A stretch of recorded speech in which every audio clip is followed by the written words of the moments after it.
നമസ്കാരം, മലയാളി വാർത്തയിലേക്ക് സ്വാഗതം. നമ്മുടെ മുഖ്യമന്ത്രി പിണറായി വിജയൻ ബഹ്റൈനിൽ നിന്നും നമ്മുടെ പ്രവാസികളെ കാണാനും പ്രവാസി സംഗമത്തിന് തുടക്കം കുറിച്ചിരിക്കുകയാണ്. പ്രവാസി ലോകത്തേക്ക് പര്യടനം ആരംഭിച്ചിരിക്കുകയാണ്. കഴിഞ്ഞ ദിവസമാണ് പ്രവാസി സംഗമം നടന്നത്. അദ്ദേഹം ഒരു വലിയ ഓഡിറ്റോറിയത്തിൽ അദ്ദേഹം അങ്ങനെ സംസാരിക്കുകയാണ്. വളരെ വിശിഷ്ട അതിഥികൾ നിരവധി ആളുകളുണ്ട്, രാജകുടുംബാംഗങ്ങൾ, ഒപ്പം അതുപോലെ തന്നെ യൂസഫ് അലി തുടങ്ങി അനവധി ആളുകൾ അദ്ദേഹത്തിന് മുന്നിലുണ്ട്. അദ്ദേഹം എടുത്തു പറയുന്നുണ്ട്, യൂസഫ് അലി എന്നോട് പറഞ്ഞു, ഈ ഹാളിനേക്കാൾ ഇരട്ടി വലിപ്പമുള്ള ആളുകൾ, ഇരട്ടിയിലധികം ആളുകൾ, ഹാളിൽ കൊള്ളാത്ത അധികം ആളുകൾ ഈ ഹാളിന് പുറത്തുണ്ട് എന്ന് പറയുന്നുണ്ട്. കൈരളി TV കൃത്യമായി ഇത് സൂം ചെയ്ത് തന്നെ കാണിക്കുന്നുമുണ്ടായിരുന്നു. അതായത് ഈ അയ്യപ്പ സംഗമത്തിൽ ആളില്ല എന്ന ചീത്തപ്പേര് ഒഴിവാക്കാൻ അങ്ങ് പ്രവാസ ലോകത്തിലും താൻ എത്തിക്കഴിഞ്ഞാൽ ആളുകൾ തേടി എത്തും എന്നുള്ള ഒരു വീമ്പ് രീതിയിലായിരുന്നു ആ ദൃശ്യങ്ങളൊക്കെ തന്നെ കാണിച്ചുകൊണ്ടേയിരുന്നത്. എന്നാൽ ഒന്ന് ചോദിച്ചോട്ടെ, പ്രവാസികളെ കാണാനും പ്രവാസികളുടെ ഖേദവും പ്രവാസികളുടെ ദുഃഖവും ദുരന്തവും ഒക്കെ തന്നെ സംസാരിക്കാനും അതിനൊരു അറുതി വരുത്താനും അല്ലെങ്കിൽ അതിനൊരു മികച്ച രീതിയിലുള്ള നടപടികൾ ആവിഷ്കരിക്കാനും കൂടിയാണല്ലോ താങ്കൾ അവിടെ എത്തിയത്. അപ്പോൾ സാധാരണക്കാരായ പ്രവാസികൾ ആ AC ഹാളൊന്ന് നിരീക്ഷിച്ചാൽ മനസ്സിലാവും. കോട്ടും സൂട്ടും ഇട്ട 100-ലധികം ആളുകളാണ് അവിടെ ഉള്ളത്. എന്നാൽ സ്വന്തം കുടുംബത്തിന് വേണ്ടി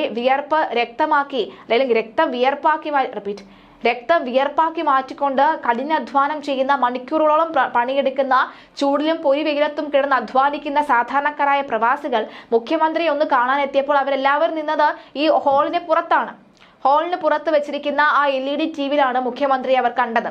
സത്യത്തിൽ മുഖ്യമന്ത്രി പറഞ്ഞ പല വാഗ്ദാനങ്ങൾ, അതായത് 600 വാഗ്ദാനങ്ങളിൽ 580 നടത്തി എന്ന് പറയുമ്പോൾ ആൾക്കാരൊക്കെ തന്നെ കൈ കെട്ടി അങ്ങ് നിൽക്കുകയായിരുന്നു, മുഷ്ടി ചുരുട്ടി നിൽക്കുകയായിരുന്നു. തങ്ങളുടെ അമർഷം അങ്ങ് അവിടെ തന്നെ തീർക്കുകയായിരുന്നു. കാരണം അവർ അനുഭവിക്കുന്ന ദുരന്തങ്ങൾ എന്താണെന്നും അവർ നേരിടുന്ന ബുദ്ധിമുട്ടുകൾ എന്താണെന്നും പറഞ്ഞ വാക്കുകൾ എന്തൊക്കെയാണെന്നും വാഗ്ദാനങ്ങൾ എന്തൊക്കെയാണെന്നും കൃത്യമായി തന്നെ പ്രവാസികൾക്കറിയാം.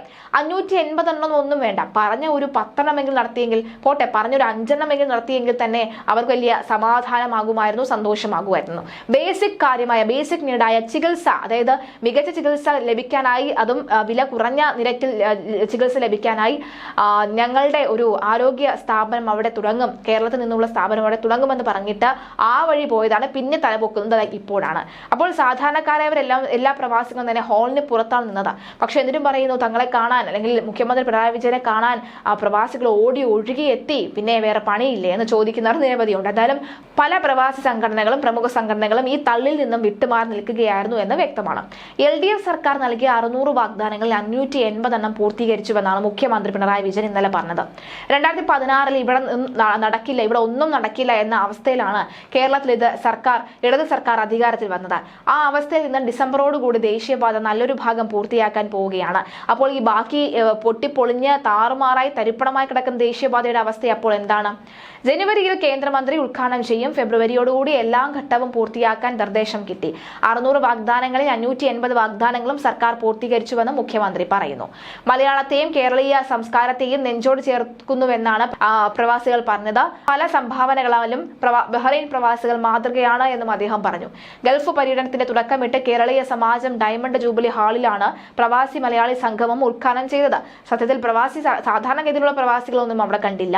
കോട്ടും സൂട്ടും ഇട്ട പ്രവാസികളാണ് നിരവധിയായിട്ട് അവിടെ ഉണ്ടായിരുന്നത്.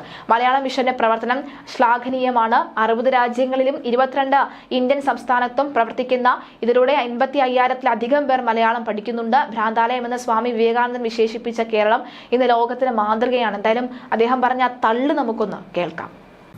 ഇവിടെ പറഞ്ഞു, 2017 ഫെബ്രുവരി 9 ഇവിടെ വന്ന കാര്യം, അന്ന്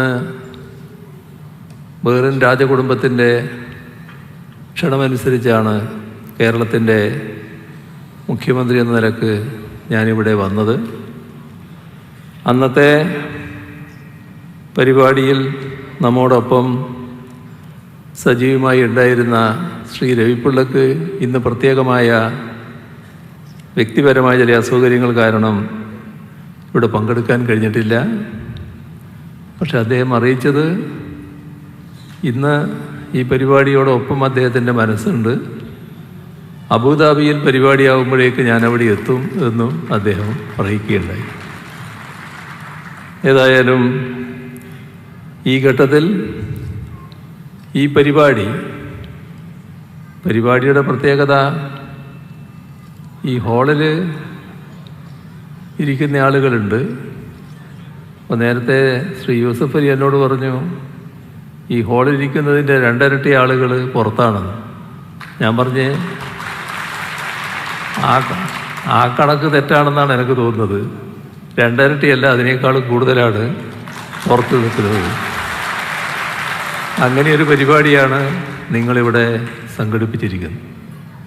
ഇത്തരമൊരു പരിപാടി സംഘടിപ്പിക്കുന്നതിനും അതിനിടക്ക് നിങ്ങളിൽ ചിലർ കാണിക്കുന്ന കുസൃതികളൊക്കെ ഉണ്ടെങ്കിലും അതെല്ലാം ഒരു പിതൃവാത്സല്യത്തോടെ അംഗീകരിച്ചു തരുന്ന ബഹ്റിൻ ഭരണകൂടത്തോടും ഈ ഘട്ടത്തിൽ നന്ദി രേഖപ്പെടുത്താൻ ഞാൻ തയ്യാറാവുകയാണ്. കാരണം ഇവിടുത്തെ നിയമവും ചട്ടവുമൊക്കെ രാധാകൃഷ്ണപ്പള്ളി ഇടക്കിടക്ക് നിങ്ങളെ ഓർമ്മിപ്പിക്കുന്നുണ്ട്. അത് വളരെ പ്രധാനമാണ്. നിങ്ങളിവിടെ വന്നിട്ടുള്ളത് ജോലി പ്രധാനമായി കണ്ടുകൊണ്ടാണ്. അപ്പോൾ ഇവിടുത്തെ നിയമവും ചട്ടവും പാലിച്ചുകൊണ്ട് പോവുക എന്നത് ഏറ്റവും പ്രധാനമായിട്ടുള്ള കാര്യമാണ്. അതിൽ നിന്ന് വ്യതിയാനമുണ്ടാകാതിരിക്കാൻ നിങ്ങളെപ്പോഴും ശ്രദ്ധിക്കണം.